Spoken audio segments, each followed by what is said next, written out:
Ladies and gentlemen, welcome to the Hyperconscious Podcast. Alan, what is hyperconscious? Once you understand why something is the way that it is, now you have the power to change it. Great conversations with great people and great questions are the keys to the kingdom of unlocking your consciousness. Every single action that you do starts as a thought. When you control the way you think, you will control the way you act, and you will control the way you live. That is hyperconscious.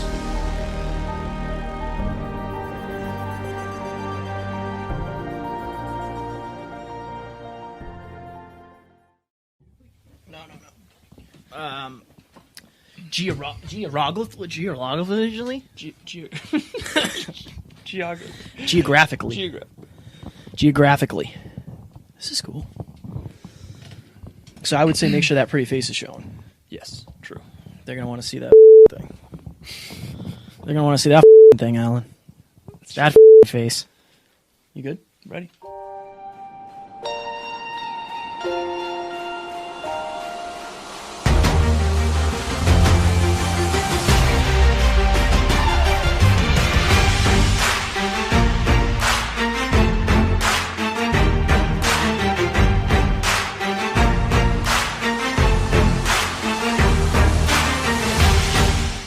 Ladies and gentlemen, welcome back to another very special, as always, episode of the Hyperconscious Podcast.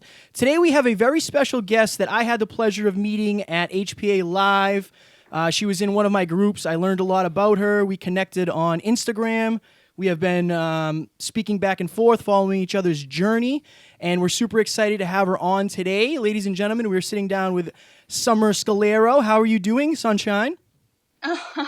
Well, I'm better now that I'm with you guys. Oh, you're so sweet.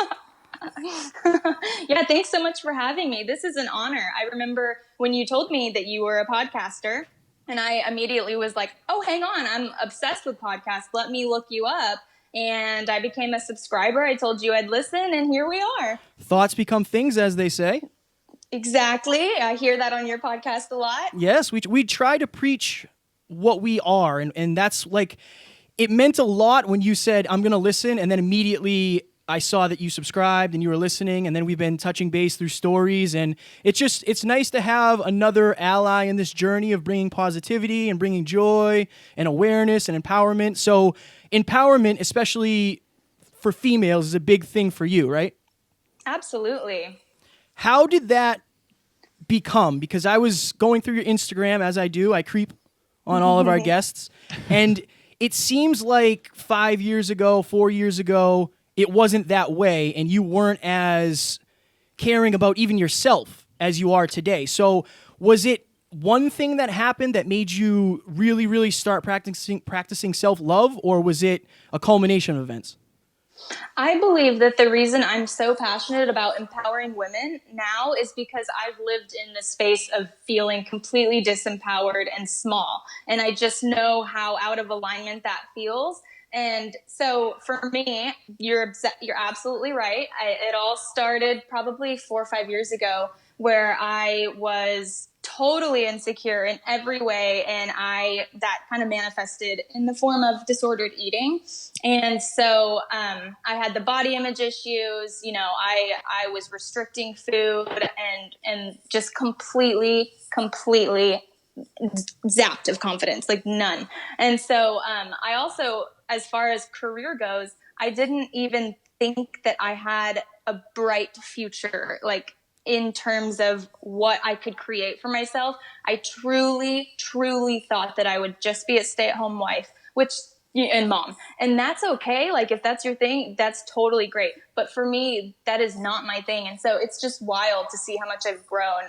And actually, I just recently got married, and I sometimes am not sure how my family understands what I'm doing. And so they all got up and said speeches at the wedding and said how beautiful it is to see me step into my power. And they've witnessed it from me going to basically nothing to something. So it's pretty cool. That's amazing.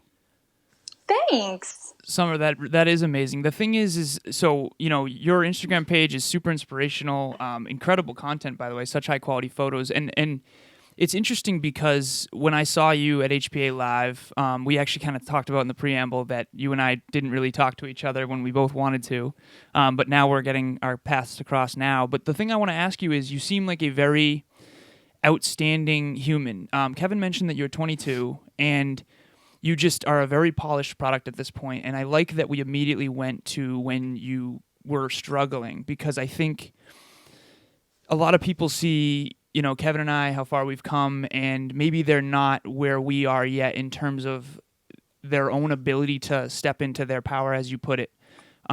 If you could go back and talk to yourself 4 or 5 years ago and sort of mentor that person, what would you tell her?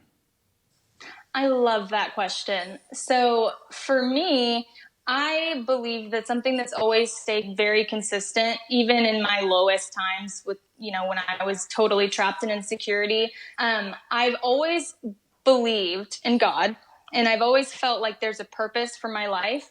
And so if I were to go back and mentor the younger me, I would say, why wait to figure out what is your destiny? Like, why not chase the things that bring you some joy instead of always kind of comparing yourselves to others? Like, why not just continue to follow your nose and whatever perks your ears up that truly interests and intrigues you? Why not just keep following in that direction and going and going and going? Because one day you're going to figure it out. Maybe I don't know my purpose when I'm that younger self, but if I were to have lived for something bigger than just myself and maybe how I looked, then I know that I would have gotten out of that trap much earlier. Love it. So was there a specific, so I'm on your Instagram right now, there's a quote that you put up. It said, that desire in your heart for something more, which you kind of just articulated, wouldn't be there if it weren't possible. If it's in you, it's for you. You can do it. I love that. Was there a particular event? We talk a lot about post-traumatic stress disorder, and I like to talk a lot about post-traumatic growth, because when really, really challenging, dark times come, I think that that's your greatest opportunity to see why you're really here. Because when you're in your darkest moments, the only way out is to envision a brighter future. And Yes. so was there something that catalyzed this sort of all-inness, so to speak, towards personal development, Brendon, Burchard, people like us, podcasts, all that stuff? Oh, yes. Yes. So for me, what happened is, guys, out of college, and you know what? I was pretty confident in college, but I obviously career-wise, I still didn't step into what I really wanted to do, because I even had this dream to be an entrepreneur in college. But guess what I do? First job out of college, I work at a restaurant as a server. Mm-hmm. To me, that makes no sense. I graduated college a year early. I've always been an extremely hard worker. I did culinary school while I was in college. I got a health coaching certification while I was in college, did all of the things. And then here I am out of college, and I'm thinking the best I can do is work as a server at this restaurant. And so your question being, what catapulted you into this space of personal development? My answer is that I was completely mistreated at that restaurant by my manager. And it got to the point where I had to have a wake-up call when I was just low. And I'll explain this in a second. But I had to have this moment where I literally asked myself, what am I doing? I'm brilliant. I have so much that I could be doing with my certifications, and I have this dream, but here I am working at a restaurant. And in this moment, which I'll explain, is basically my manager punished me, and I'm using her words. Literally, she said the word punished, because I messed up on an order, just like filling out the order. It was very simple. And I'd be honest with you, if it was like a true big mess up and like the person had an allergic reaction and died, I swear it was nothing of the sort. It was just like, I forgot to put kiwi on top of this meat. It was something small. And, basically she just had it out for me. She clearly didn't like me. There's some deep rooted purpose for her, that something I had done, maybe she wasn't happy with herself. And so I understand that now. But at the time, she said, I'm going to take you back into what she called manager's office. And I'm telling you, it's not a manager's office. It was a basement, and it was with dirt floors. And she told me to get on my hands and knees and scrub with a little washcloth until the floors are spotless. And what is my confidence if I agreed to do that? I literally said, okay, I'm so sorry. And I was very much a people pleaser too. And I didn't want anyone to be mad at me. And so, guys, I scrubbed the floor for an hour and a half, and I was wearing fake nails, and two of my nails broke. I was sweating. There's no air conditioning. And then I actually, like, once my second nail broke and it started bleeding, I was like, what am I doing? This was when I had the wake-up call of, like, I could be doing something so much bigger. What am I doing? I was just thinking in that moment of, like, what must everyone think of me? They know that I have so much potential, but here I am. This is my reality. And so, long story short, I stepped into my power in that moment, and I got up off of my hands and knees, totally drenched in sweat. And I was going to go quit to my manager's face. And before I could find my manager, I got stopped by several of my coworkers. And they were like, Summer, where have you been? Like, your shift isn't, and why are you so sweaty? And I explained the situation, and they said, okay, that's never happened to anyone here before. This is unheard of. And then in that moment, I went to her face and I quit.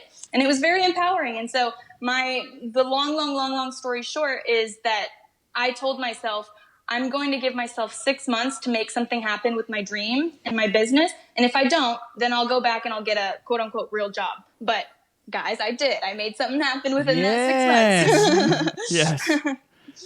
I think that, so it's kind of strange that your story involved your job at the time and you realizing, like, I cannot do this. This is not sustainable. I don't belong here. I can do much better than this. Alan had a very similar thing happen to him. I used to travel a lot for work. The listeners will know, they've heard this 1,000 times. I'm sorry, guys. I'll make it quick. But I was literally sitting at the edge of the hotel bed in New Jersey debating how much easier being dead would be. Like, I thought being dead would be easier than living the current version of my life. And it's like, you kind of have to hit that point of rock bottom before you're willing to build up that ladder and start climbing out. And I look back, and that's almost the best thing that's ever happened to me. Do you feel the same about that experience? Absolutely. Because there's no way that I would have had that motivation if that didn't happen. And I think your story is incredibly powerful, and I love to see you share it. It truly moves me. I appreciate that. I love that you shared yours too.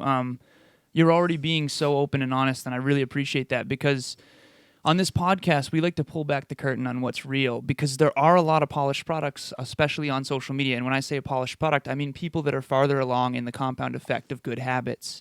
And it's we weren't always that way. And so that's why I like that you were willing to share that. And for the listeners right now, like, start realizing that this is such a common thread in all of our guest's story. They had this moment in time where what they thought was the worst day of their life became the best day because of that quote, a journey of 1,000 miles starts with a single step. So you stepped into your power that one time when you went and said basically F you to your boss or manager. At least in my head, I hope that's what you said.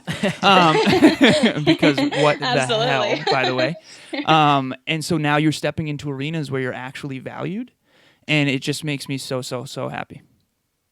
Well, on that, just thank you for acknowledging my authenticity, because for me, like, it actually makes me feel ill if I'm not being honest. And so I hate to, like, in my family's a whole different story, but there's a whole lot of secrets that I hate to keep secrets, and I just want to always put it all out on the table, and I want to fix it, and I just want everyone to be in communication in this. I just want to feel good. And so anyways, thank you. That's definitely one of my number one core values is authenticity. For the ladies and gentlemen that are listening right now, they're probably thinking to themselves, how was this young lady ever self-conscious? How did she ever have insecurities? Because the way you speak is with such confidence and so much belief in yourself. What did you do to get out of that hole, to build this confidence, to break down those insecurities? Because I've dealt with that as well, and it's not an overnight process. It's always work, it's constant. But what was the first step you took, and what are the steps you're still taking today?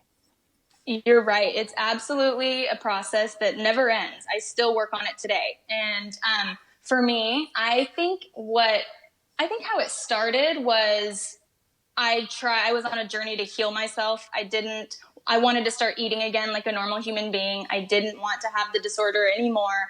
I just wanted to feel free. And so that's when I started introducing every self-help book under the sun. And I was very much obsessed with, this is when I started getting obsessed into podcasts and basically, throughout kind of being mentored by people who didn't even know I exist. They're just people that to me were like celebrities. I'm telling you, Brendon, Burchard, people like that are my celebrities. Like I could not care less about a Kim Kardashian. That is not inspiring to me. Yeah. You're my absolute favorite. Brendon is a celeb. He's the best. He touched me on the shoulder, Summer. I don't think I'm going to watch it. I heard that on the podcast. Oh, did you? Yes. But so I started formulating. I stopped using the same jokes. Alan recycles his jokes. Yeah, I do. So do I. Don't worry. But I started formulating my own version of like a morning routine and my affirmations and just figuring out what worked for me and testing a whole bunch of different things. And so today I still am very much like the kind of girl who wakes up in the morning and stands in the mirror in Wonder Woman pose, hands on hips, like legs spread apart, and says how great I am, like, because I need to believe it. And so I have my list of affirmations that I say, but my morning routine, I think, just sets me up for success each morning. So do you want me to go into that really quick? For sure. Yes, please. Okay. All right. So I wake up. Like I said, I do my Wonder Woman stuff. And then I get a glass of water. Well, you have to remember, before I started doing business, I was working as a health coach and chef. I know I don't think I've talked about that yet on this podcast. So I'm very much into healthy food and very much into healthy lifestyle. So I get my glass of water in the morning before I drink or before I eat anything. And I just have that glass of water with lemon and a pinch of cayenne pepper.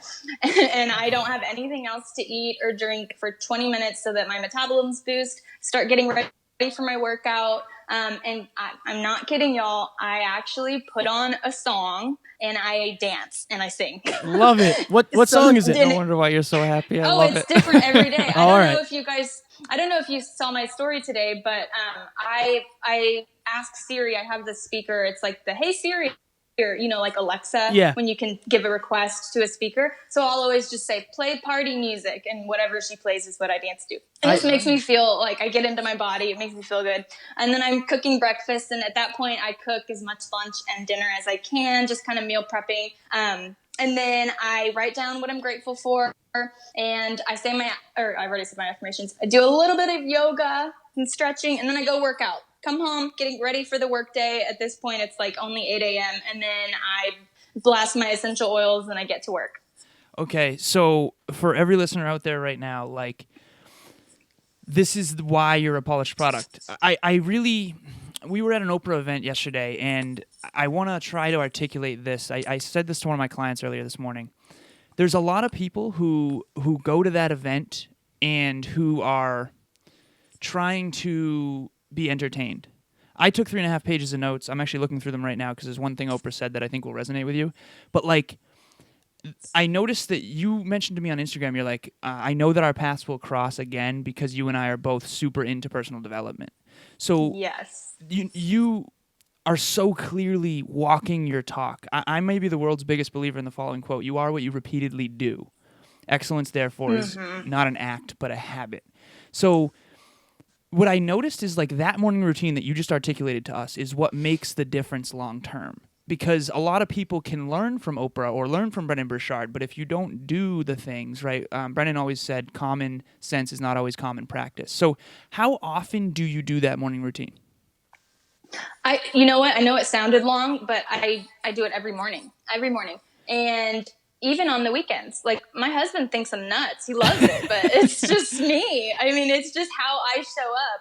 And, about kind of talking on how I'm walking the talk, it's because, yes, you're right. This is what I preach. And for me, like I mentioned earlier, if I'm not being authentic to what I'm preaching, if I'm not walking my talk, I actually start feeling sick. Like, I hate myself if I don't walk the talk. So I do it every day. So the fact that you have honesty as one of your core values, and I want to bring this to the listeners because this jumped off the page for me while I was taking notes.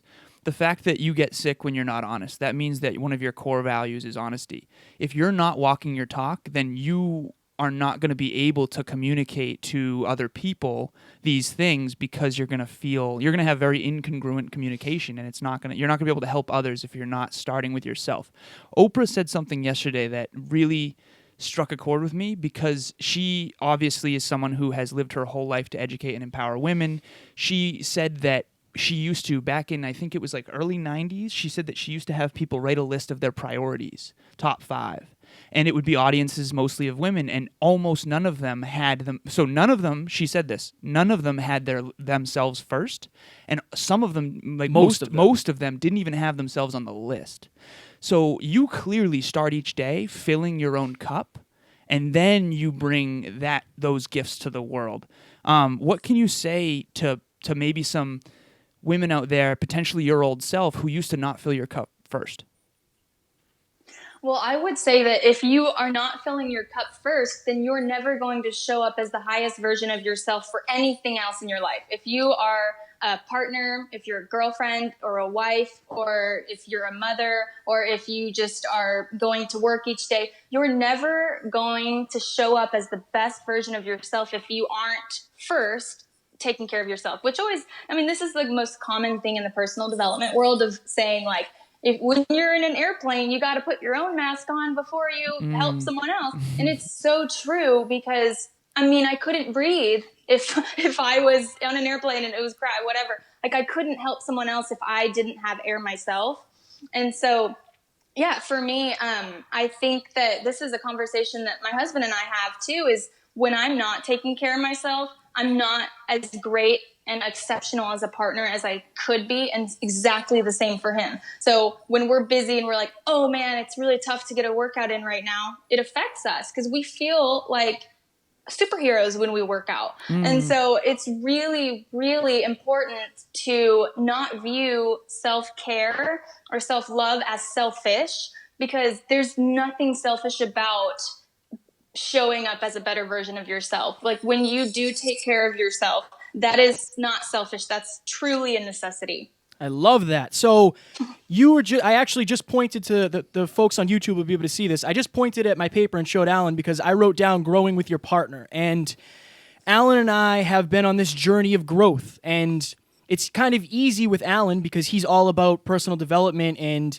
you know, getting better and growing and moving towards the future and moving towards our hopes and dreams. So when you are with your husband and when you are trying new things and you're trying to expand your business and you're trying to start the podcast, which we'll talk about shortly, how important is it to stay in a very good communication with him? Because obviously you're really focusing on growing yourself. I'm sure he's focused on growing himself, but ultimately you both have to grow separately and together, right?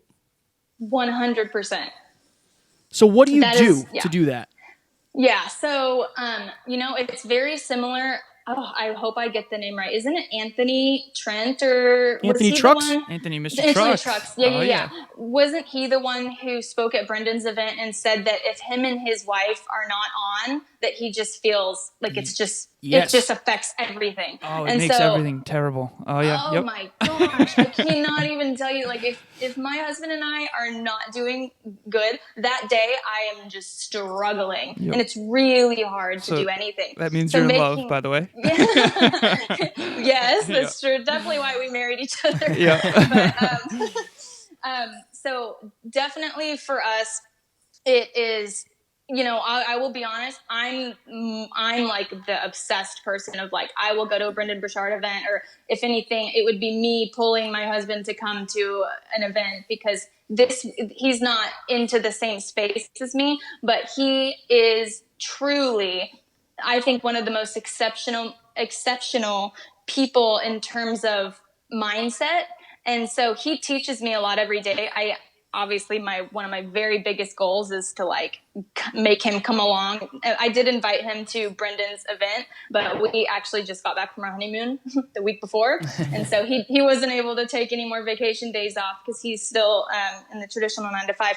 But what we know to be absolutely true is that if you want to have an exceptional relationship, which my relationship I put first always, I mean, I put myself first, but then I put the relationship. It's so important to me, is if we are not growing together, then like you said, we will grow apart, because I'm going to grow no matter what. And I hope he's going to grow no matter what. But if we aren't consciously coming together in communication, at the end of the day, sharing what we're learning, then we will grow apart. It's just inevitable. That's so true. I went to couples counseling once, and I think it provided a very interesting, safe space to have like a bird's eye view of the relationship as a whole, where both people can get rid of all triggers, because it's interesting. You're with someone for a long time, and life throws a lot of challenges at you, both individually and together. One of the things that I always say is the only way to sustainably influence someone in a positive way is to have their best interest at heart, regardless of yourself. Now, that is very easy with Kevin, because Kevin is going to grow and succeed with or without me. With me is going to be better. The whole is greater than the sum of the parts.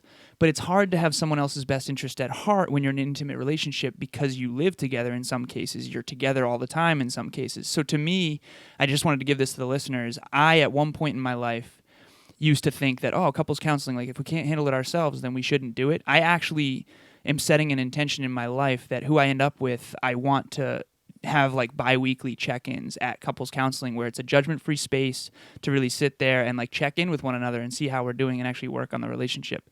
What is your habit around, you have a successful relationship, it sounds like. Obviously, you're in love. You just got married. What is it behind the curtain that you think has allowed you guys to succeed in a world where a lot of relationships are just not? Well, fabulous question. And first of all, I'm a huge believer in relationship counseling as well. We did premarital counseling, and it was amazing. You learn about your conflict styles. You learn about, what your triggers are. Love languages? Love languages, of course. I'm so interested. I'm totally going to ask you guys after I answer this question what y'all's love languages. Yes. But mine's words of affirmation. So just come on, keep with the compliments, guys.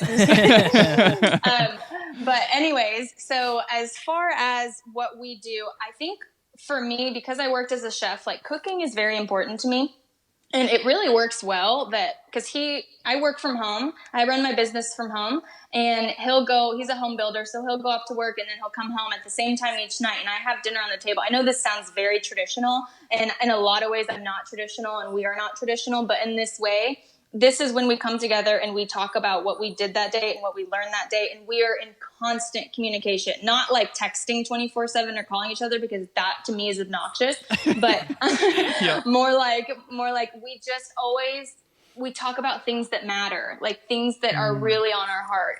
And I'm sure you can tell, I can't stand just talking about like small talk, or just like watching TV, like when we get home watching TV, or we will go on walks outside in the neighborhood, which always I think that when you're activating your body, it really helps your mind to come up with great things to talk about. But it's setting habits and date nights, having one night a week at least that you're having a date night. But for us, it's almost every night, because I have dinner on the table when he gets home. So if that's not a date, then I don't know what is. But anyways, it's about setting those kind of habits that you're just always in communication. And honestly, whenever there's a problem or something that's on my mind, he can read me like a book, and I'm not very great at hiding my feelings. And so he'll just immediately say, "What's wrong? Let's talk about it right now." Like, we just address it, we attack it, and then bam, we're on to the next thing. It's great. Love that. That can be so challenging in the moment. I'm glad. So instead of letting things bottle up, not expressing yourself to one another, and then, because I noticed this when people suppress themselves. I have this quote that I live by. It's called it says, "The suppression of self-expression leads to depression." And I think that prior to that incident with your manager, I feel like you were suppressing yourself a lot because you knew you were better than that. You knew that you wanted to be somewhere where you were valued. You knew you weren't maximizing your potential. And now you seem like such an expressive human being. It seems like you really struggle when you're not expressing your truth. Yes. I think a lot of people react one of two ways when they're in fear. And I have a quote up right now that says, "Follow your fear. It is your compass." This is something you posted on your Instagram. And when I went through your page, this one jumped off more than all of them because it's very unique. So I wanted your take on, let's say you're in a moment and your heart is telling you to speak up for your truth, but you know that this might cause a argument or a fight or however you want to frame it with the person you love most in the world. How do you make sure you have the courage to express that while the monster is small before it starts to build resentment and manifest itself in all these other toxic ways? Yeah, well, if we don't address it right off the bat, then that's exactly what would happen. It would become a monster and it would just build up, and then it would become a crazy drag out screamo fight, and no one has time for that. And so just making absolutely sure that, hey, this is super uncomfortable right now, and I hate that this is even a thing that we have to discuss at this point, but let's go ahead and talk about it, because I want to feel good. I want to feel good with you all the time. It's just prioritizing. And it's kind of like, what Brendon teaches of how do you want to feel each day? And so for us, we want to feel like we're both being totally transparent, authentic. We want to feel present in the moment. We want to feel alive and just aligned with each other. I love that. I absolutely love that. You were super positive. Thanks. I was telling Alan before we called you that you might be the most positive person I've ever met in my entire life. Wow. Well, I like that you call me Sunshine, because that, to me, I actually, I think that's one of my biggest things. I've really learned to live into my name, because quite honestly, I did not like my name before, because growing up, I always got the jokes of, oh, well, my name's Winter, or, oh, it's Spring, so I'm going to call you Spring for the next 3 months. And I was just like, okay, really? I'm going to change my name to Sarah when I get old enough. But anyways, it's just nice to, now I really believe that my name has a deeper meaning of like, I can bring light to the darkness, or I've at least learned to tap into that. So yeah, thank you for the positivity. I think that's something I really appreciate. Absolutely. I will never forget at HPA Live, and I told Alan this, I remember seeing you, and I was like, number one, I told Alan, I said, I just saw the most beautiful girl ever. And then when I got the chance to actually meet you, you were so positive. You had so much positive energy, and that's how I read people. I read people by their energy. Right when I get around somebody, I know what they're all about. And since that day, I've known that you're super positive, and then that's why we're doing this, because, again, thoughts become things.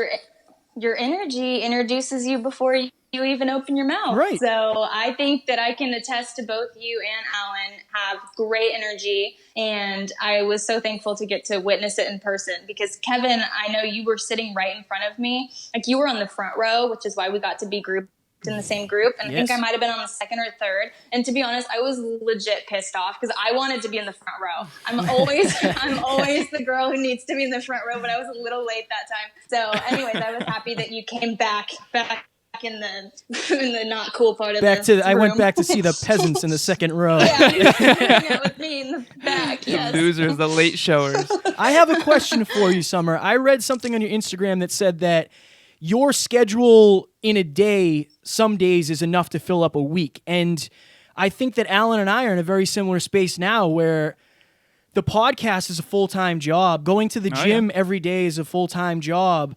Prospecting for guests is a full-time job. Doing post-production work is a full-time job. So when you get those moments of overwhelm where everything feels like the walls are closing in and you're thinking to yourself, oh my goodness, this is a lot.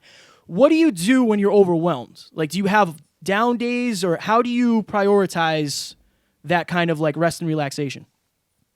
So I have learned that I'm not Wonder Woman, even though sometimes I think I am, and I can just do it all. And what I do now is I respect that. I used to be Gary Vee status, hustle, hustle, hustle, hustle, hustle, and never, ever have the downtime. But now I understand that that is the perfect storm for burnout, and to not have your most creative and authentic and beautiful ideas is when you're just busy working all the time and you never allow yourself the space to just be. And so instead of like constantly filling my schedule with do this, do, then I just don't create the space for me to still be this creative human. And so what it's come down to now is that I prioritize what must be done today, what absolutely cannot wait until tomorrow. And oftentimes, I believe that's 3 to 5 things, and I try and knock them out earlier on in the morning. And then whenever I am really overwhelmed, then I just I ask myself, like, okay, is this truly something that I must do right now? What would happen? Like Brendon says, what would happen if I didn't do this? Would someone die? Would the world light on fire?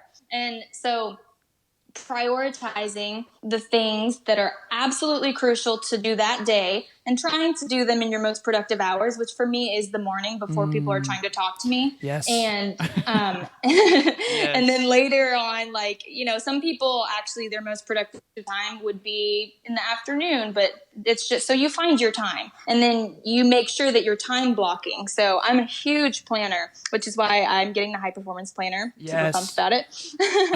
And I'm turning this into a town meeting. I'm sorry. Yes. So this is what I teach in my academy too, is making sure that you have that priority for the day, but you also know exactly what hours of the day you're going to do it. And for me, I'm oftentimes not very realistic because I'll be like, oh, cool. Let's just say I can write a blog post in 1 hour. And realistically, like that's not even going to take 1 hour. That's going to take like 4 hours. Mm-hmm. And so instead I try and be very realistic and ask myself how much time something's going to take. And then I put it in my calendar and nothing else. I do nothing else during that time. So right now is podcast time with you guys.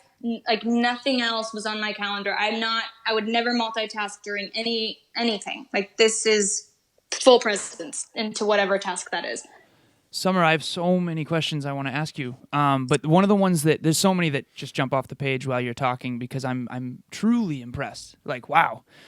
So for the longest time, oh, you're so very welcome. For the longest time I had all these really, really successful, I guess I shouldn't say the longest time, the last year or so, I had a lot of really successful mentors and coaches. My Aunt Joanne in particular, she's a super successful entrepreneur. She started the first woman-founded financial firm in New York City. And her clients are like some of the most rich and famous people in the world. And she's an incredible human being, too, on top of that. And she's been coaching me bi-weekly for the last basically 2.5 years. And there's certain things that you start to notice about really successful people. One of them was that they run their life by a calendar. And for the longest time, Summer, I was like, I don't know this calendar thing. Like I know, okay, so I'm doing the reading, I'm doing the journaling, right? I'm doing the workout thing. Like I'm doing all the stuff that are common, in successful people. Do what successful people do, you'll be successful too. This calendar thing for the longest time was a problem. So you run your life by a calendar now, and so do I. And I am so goddamn glad I do. What can you tell for people that are like sitting there listening to this, like, oh, you time block, like you run your life by a calendar. What can you tell people who are earlier in the journey that maybe have an aversion to filling their schedule up and using a calendar? I say, how successful do you want to be? Because if you want to be successful, then you've got to use a calendar, period, end of story. Oh, you are awesome. I love it. I knew that for the longest time, but I couldn't seem to do it. So it's an iterative process, right? Did you just jump from like how did it start for you? Like when did you start using a calendar? To bring some context. So I actually used to be really OCD with my calendar. It became totally an obsession, and I think it actually started because I told you guys I've always been a bit of an overachiever, like graduating college in 3 years instead of 4. Like anything I do, I just want to be the best at it. And so I've always had a list, like a crazy to-do list. But for me, it was so not organized, and it just overwhelmed me every time I looked at my list. I was like, oh my God, this is horrible. I hate to look at this mile-long list.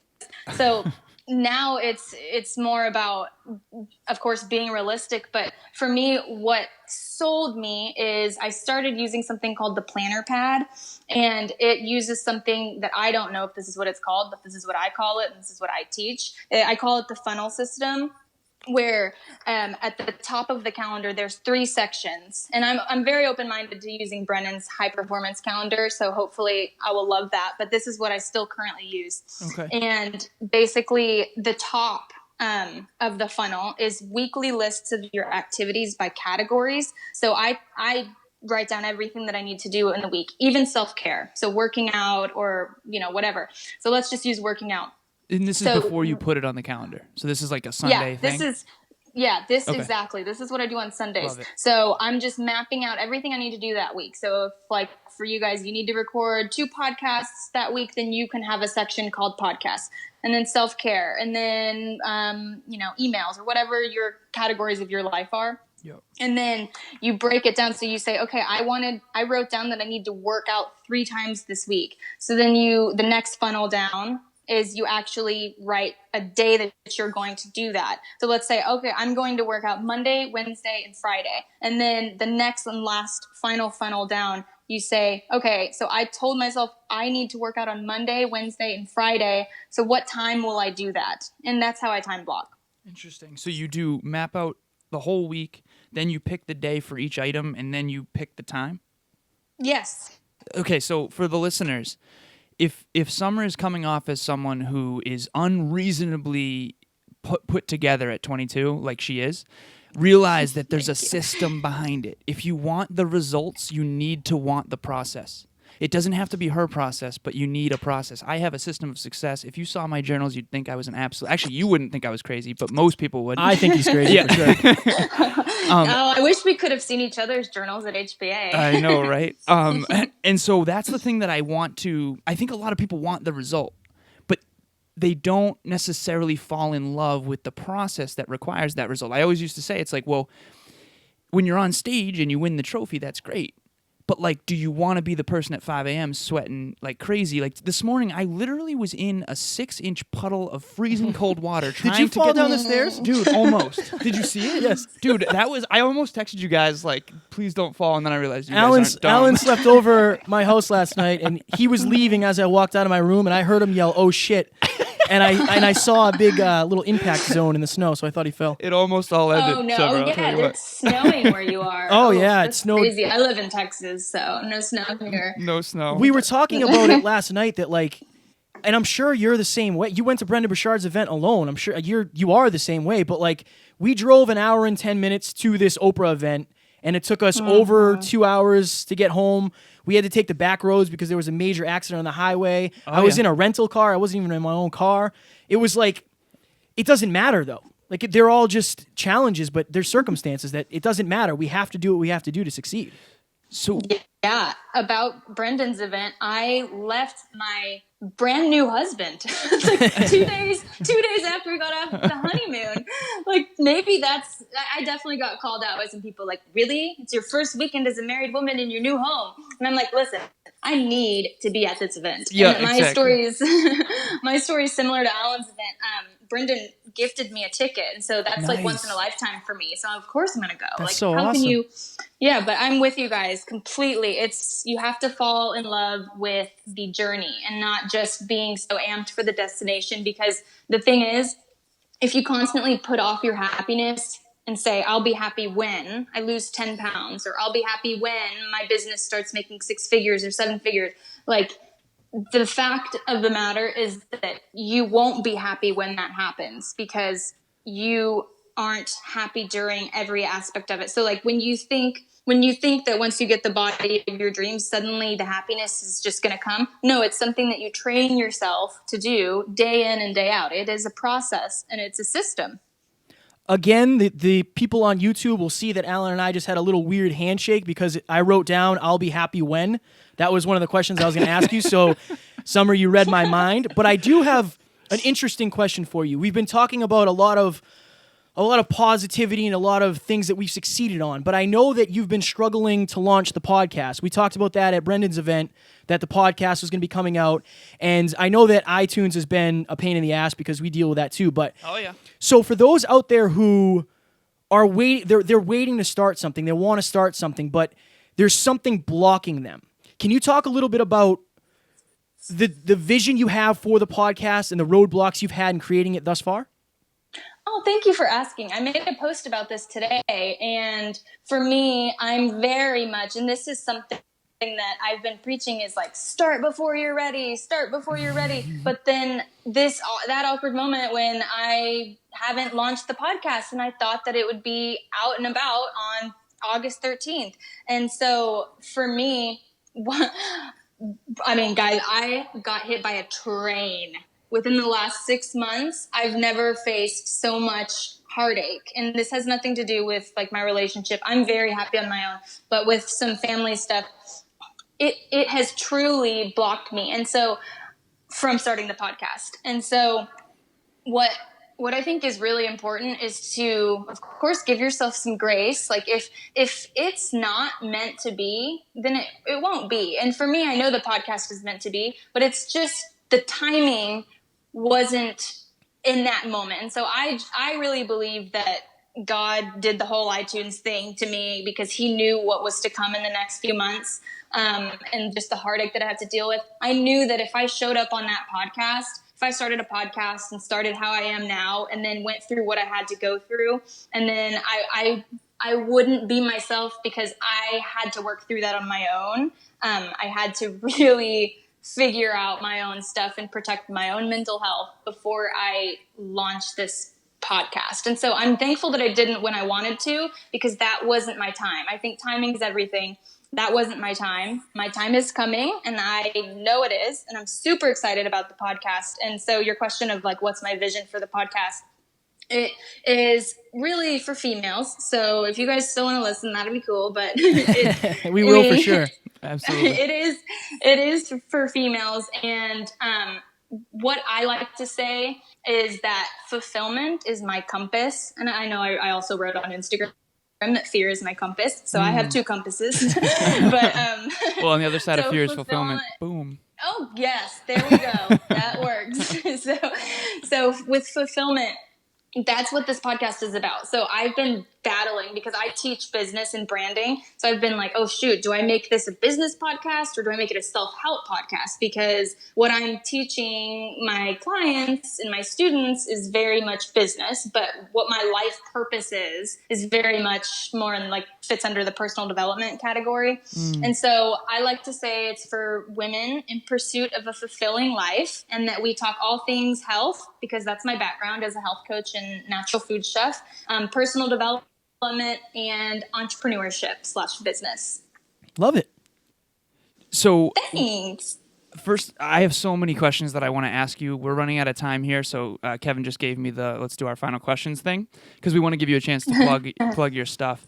Kevin's always the guy to keep you in line. Summer, you know it. Somebody's got to keep this ship going in the right direction. Have you noticed him sassing me on air lately? What is that about? Yeah, it's so funny. Come on now. But no, it's true. I'll talk to you for 3 days. Speaking of which, I actually suck really bad at branding. Like, to be frank, like I'm bad. And I'm definitely going to want to pick your brain. Same. Because totally. I think that my messaging is inconsistent because I'm so into fitness, but I'm also so into personal development, and I'm very much struggling to like find one lane to stay in. I totally can help. Okay, thank you. That's so cool. So the question that I ask all the guests, I'm very excited to ask you this in particular because, again, I think that you're probably going to come up with you seem to have a lot of clarity on why you're here, your purpose, yourself. You're very self-aware. I'm sure you've seen this on the podcast logo. I have this North Star around my neck, and it represents the North Star is the one star in the sky that's the brightest in the sky. It never moves. It's constant. It's a guide. People use it as a guide. We grow, we adapt, we change, we polish the product, we package the product, we brand the product. But I think at the end of the day, the truest part of ourselves is the thing that never changed. So what about you never changed? Okay, so I am a listener to your podcast, and I knew you'd ask this. And so I came up with my own answer, but I also asked my husband and my dad. And it was interesting I love to get outside perspective, because when sometimes we're in our own head and we're like, oh, wait, like this is what other people see in me, and that's just cool. And so what my husband said was my belief in God has never changed. And it's that I have this deep sense of purpose. And guys, this is why, and I know I haven't gone into this, but this is why I had a hard time keeping like the normal jobs. Like I worked at a retail job. I told you about the restaurant, because to me, I'm not fulfilling my destiny when I'm working in a job like that. And so I'm not saying that that needs to be done. Like people need to work in jobs like that, but for me, it's very out of alignment.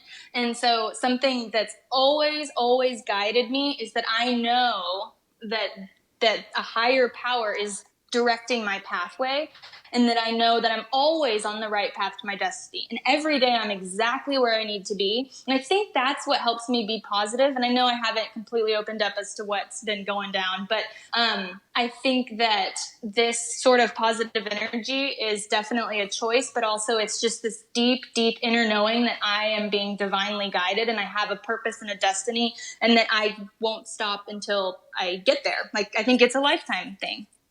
So you knew that question was coming. And yes, I did. Obviously, the question that I ask is, hopefully it's, 100 years from now when you're gone on to the afterlife, what are people going to remember about Summer? Like, what are they going to say about Summer? What did Summer accomplish with her life? So as far as something that I want to continue on after I am gone, I do have this vision for my business to live on after me, which that's why I strategically didn't name my business Summer Scolaro, because I named it She Lives Holy Co., because that's my brand, is She Lives Holy.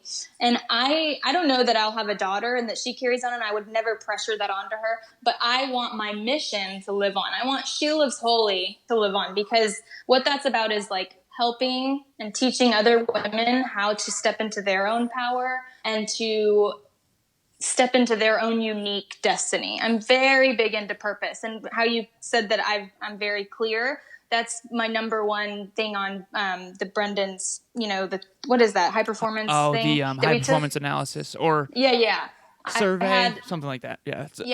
The score was the highest on that, and it's just because I am so crystal clear on exactly what I want with my business and with my life. And so that's why I love this question. I mean, I love to see what people come up with when they ask. But for me, it's about my business living on, and then my mission living on with that, of teaching other women how to discover and step into their unique purpose. So at the event, Brendon mentioned that this audience in particular had very low clarity. I remember looking at Kevin saying, that's the one that I score highest. Same. I feel like I have a purpose prayer, Summer, that I say to myself every day. I have for the last 4 years. And I recommend to my clients now, where I actually have 2 clients right now that are coming up. And I always say this, like, it doesn't have to be perfect out of the gate. Like, the first draft is for the trash. We're going to innovate. Like, it's all good. But I think coming up with a purpose prayer that you say to yourself every day is huge. So I love both those answers. And for the listeners, like, again, you are absolutely incredible. You're not as far along in the compound effect as us older folk that are turning 30 tomorrow. Oh my gosh! Yeah, thank you. But the fact that you are so far along so early in life, Summer, you are setting yourself up for some unbelievable things in your life, and I'm just so impressed, and I really appreciate you coming on the show. Well, thank you. As far as age, I do get that a lot of people being, what in the world? You're 22? But for me, it's just so like, what are you doing with your time? I've been here for 22 years. What are you doing with your time? And so like I said, I'm very much, I have to be doing something meaningful. I have to follow fulfillment. And so if I'm not doing something meaningful, I feel out of alignment, therefore inauthentic, therefore sick. And so I'm not about that. So I must be making the best of my time. Your logic is undeniable right there. I always say the world is full of shiny objects more than ever, but a lot of things will catch your eye. Very few will catch your heart. I recently told one of the people I love most in the world this. I said, I am not I'm an essentialist now. Like I will not do anything that only catches my eye. It has to catch my heart. The problem is, and this is for the listeners as well, the matters of the heart are the scariest because you care. And if you didn't care, there wouldn't be any risk, right?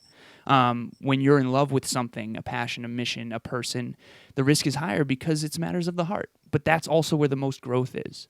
So, that's just something I wanted to bring to the listeners, and I think that Kevin wants to say something now. Summer, I think you are definitely living in your purpose. I think you're doing exactly what you were meant to do, and from the bottom of my heart, I know you're going to crush it when you start the podcast. Like, there is zero doubt in my mind. You are amazing at answering these questions. You're amazing at forming thoughts, and clearly your vision is incredible. So where can people find you on Instagram? I know you have a private Facebook page, a group. So plug away.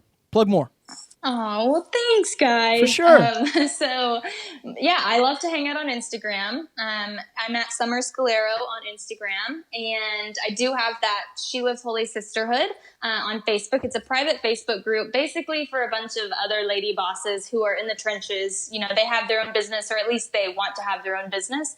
And basically, we just support each other, and my whole mindset of starting that group was that we don't have to go it alone, especially when you're on the online space. It's really difficult to navigate being an online entrepreneur when you're not around other people who are as into personal development and entrepreneurship as you. So this is like an online community for that. And I have done a few events, but those have been in Dallas, Texas. So that's the Facebook and Instagram. And then the last thing I'll plug is that if you do want to build your personal brand, I have the Shepreneur Branding Academy that I teach, and early enrollment is starting on December 3rd.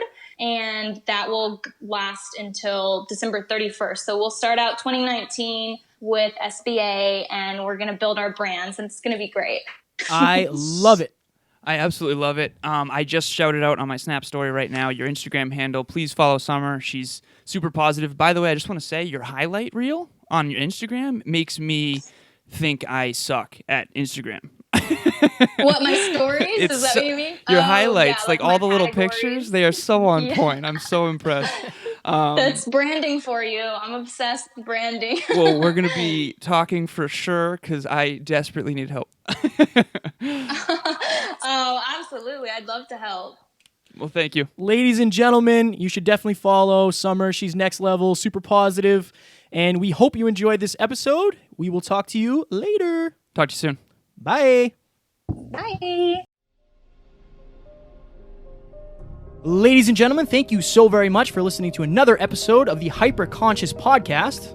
Going hyper-conscious will absolutely change your life, because if you understand why something is the way it is, now you have the power to change it. If you going hyper-conscious with us has changed your life in any way, please share this episode with one of your friends, because the more people that go hyper-conscious, the better this world's going to be for everybody.